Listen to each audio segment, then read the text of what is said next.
pemirsa, kita kembali pada sesi kedua, segmen 2 ini. Tadi saya mengawali dengan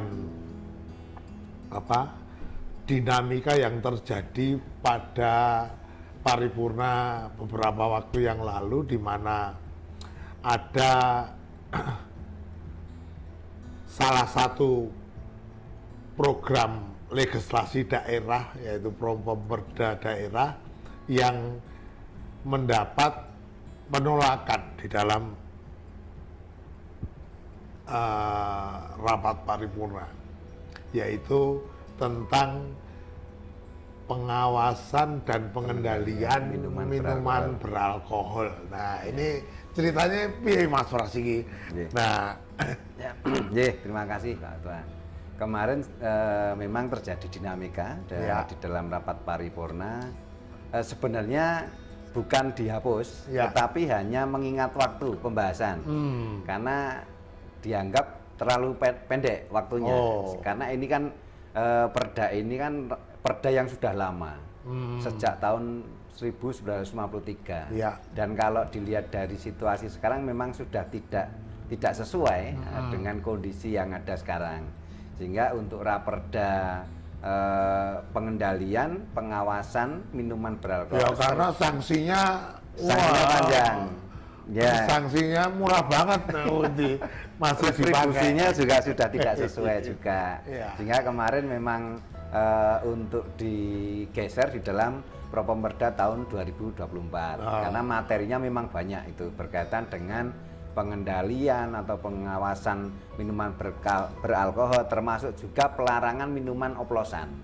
Di situ masuk di situ, karena melihat situasi ataupun kondisi daripada kejadian beberapa yang terjadi kemarin, baik itu di wilayah kota, kemudian di wilayah Bantul, Kulon Progo, ini memang ada jatuh korban dengan dengan mereka mengkonsumsi minuman oplosan tadi, yang mungkin di dalam hal pembuatannya juga ngawur. Kadang-kadang mereka hanya pakai alkohol yang sebenarnya itu untuk pelitur kayu, tapi justru dikonsumsi, sehingga secara depkes pun juga sudah tidak aman lah untuk mereka konsumsi. Sehingga di dalam raperda pengendalian dan pengawasan minuman beralkohol ini memang kita hanya ingin memastikan kepastian hukumnya untuk di dalam masyarakat ini, karena kebetulan Jogja ini kan kota pariwisata ya. Ini pertanyaan saya, kalau itu kan substansinya kan bukan materi ya, tetapi waktu pembahasan. Nah, kalau dari sisi materi, nah, sampai nggak menyentuh misalkan ada minuman beralkohol yang itu istilahnya neng lapangan ini KW. Nah, itu KW. Gimana? Jadi memang salah satu yang diatur adalah itu Pak Ketua. Karena memang yang membahayakan ini justru yang oplosan tadi. Yang dibikin secara tidak jelas produknya ya. Bahasanya kan minuman tradisional. Nah, sehingga kan minuman tradisional itu kalau seperti di Bali, mereka jelas bahannya dari apa, fermentasi apa, sehingga untuk dikonsumsi pun melalui proses BPOM juga. Nah, kalau yang terjadi di Jogja ini kemarin, Jogja, Bantul, itu hanya ngawur, artinya alkohol yang tadinya untuk pelitur justru diminum, dicampur dengan berbagai macam bahan ramuan yang non sewu, misalnya seperti autan ataupun yang minyak minyak obat nyamuk yang lain, itu kadang-kadang kita juga miris, karena di lingkungan kami pun kemarin juga beberapa jatuh korban, dan ini berulang-ulang, sehingga kalau di jumlah juga sudah banyak yang jadi korban gara-gara minuman oplosan yang tadi, yang istilahnya tidak di sisi lain Mas Pras, ini kan disinyalir misalkan ono konflik kepentingan, misalkan ada monopoli dan lain sebagainya sebagai distributor tunggal minuman yang resmi dan lain sebagainya, itu janjinya beritanya bagaimana itu? Kalau sementara ini memang distributornya kalau setahu saya memang dari Semarang, gitu. PT-nya, sehingga kalau untuk Jogja ini tidak ada, tetapi gudangnya itu ada. Sehingga ini kan butuh pengaturan lah, artinya dari sisi kepastian hukum itu memang kita betul-betul ya tadi karena perda yang kita gunakan itu perda lama sejak tahun 1953 itu, sehingga sudah tidak relevan dengan situasi ataupun kondisi Jogja seperti sekarang ini. Apalagi Jogja ini adalah kota pariwisata. Salah satunya yang dalam tanda kutip bahwa yang konsumsi juga tidak hanya orang kita, tapi dari wisatawan asing yang mereka menikmati itu yang memang harus kita perhatikan untuk di dalam hal pembahasan perda nanti. Dinamikanya seperti apa nanti biar teman-teman berkembang di situ. Baik pemirsa, ini rupanya juga bisa menjadi pembelajaran kita. Kota Yogyakarta itu kota yang unik. Di sisi lain kita ini mendeklarasikan kota Yogyakarta adalah kota pariwisata. Tapi di sisi lain, di Yogyakarta itu tidak ada hiburan malam yang itu sebagai fasilitas sebagai kota pariwisata, apalagi yang mengatur regulasinya mengatur minuman beralkohol. Nah ini apakah nanti juga sampai di situ? Pasti Pak Ketua, karena minuman sendiri kan ada golongannya, golongan A, golongan B, golongan C, sehingga seperti contoh wilayah misalnya seperti di daerah samping Malioboro ataupun seperti di daerah Taman. Ini kan banyak teman-teman dari turis asing yang menikmati suasana Jogja ini kan tidak bisa lepas dari yang namanya alkohol. Misalnya seperti bir, tapi kadar alkoholnya yang rendah, sehingga itu dianggap golongan yang nanti seperti apa? Seperti apa ini yang harus kita jelaskan di situ. Sampai di situ. Sampai di situ. Jadi naskah akademisnya itu mengatur sampai menggolongkan beberapa kriteria minuman itu digolongkan. Nah, terus menyangkut harga, Mas. Nah, ini gimana ini?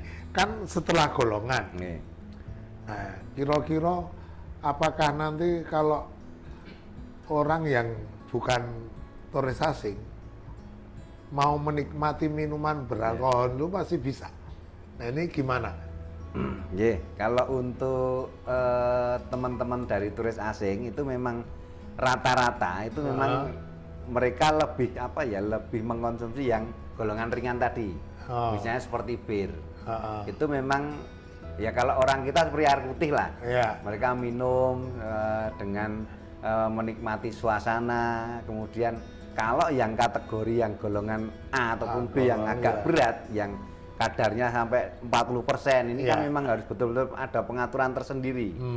Kalau kemarin dari naskah akademik yang disampaikan pada kami, memang nanti akan juga diatur zonanya.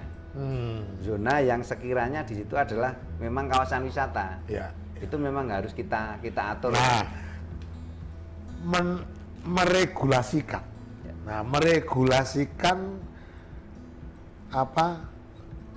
kriteria minuman itu, kalau tidak salah di peraturan daerah tentang restoran dan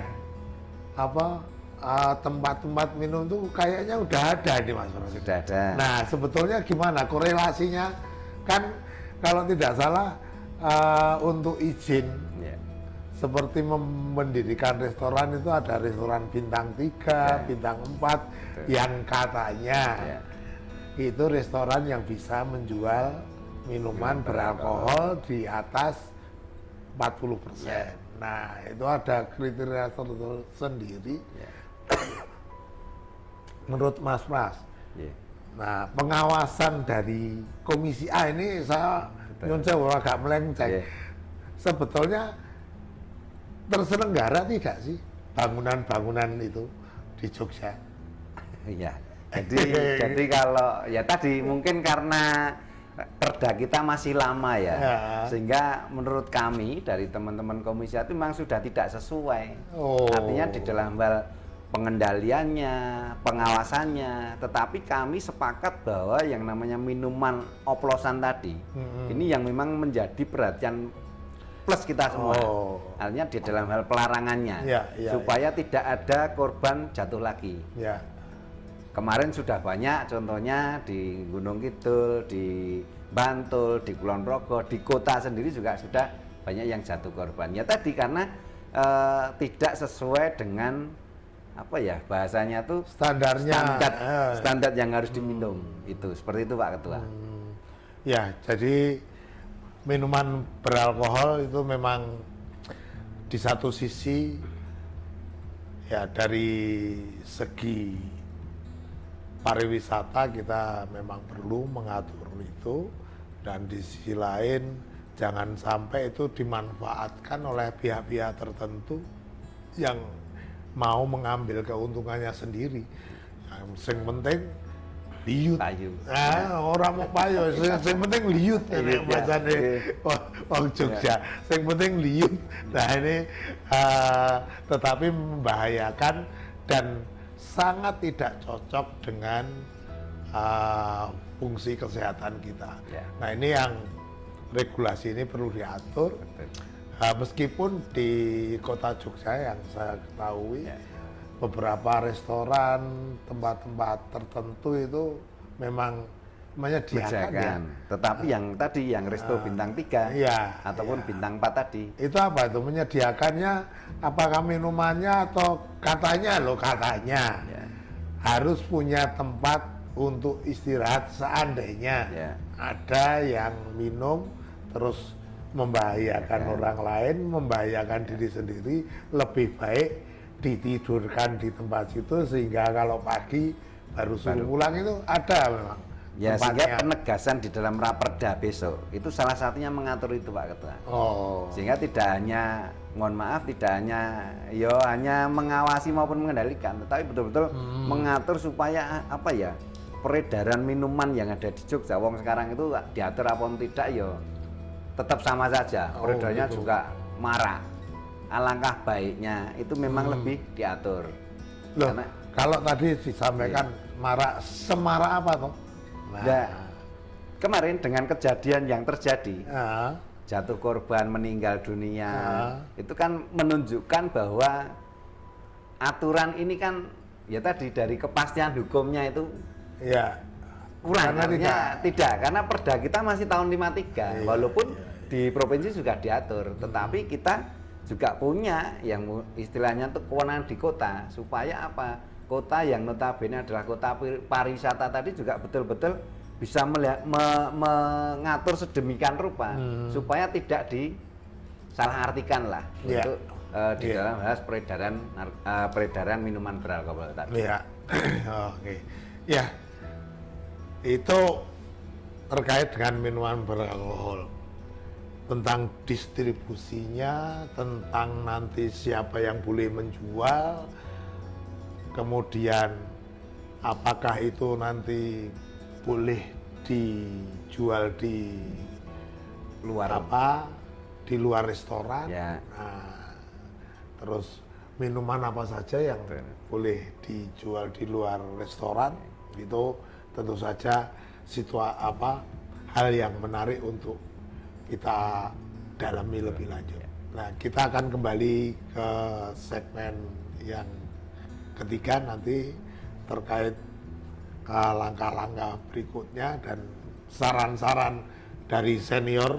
Ini kita butuhkan Mas Bro sebagai senior 3 periode, kira-kira apa saja nanti untuk tahun 2024. Kita akan kembali pada segmen yang ketiga.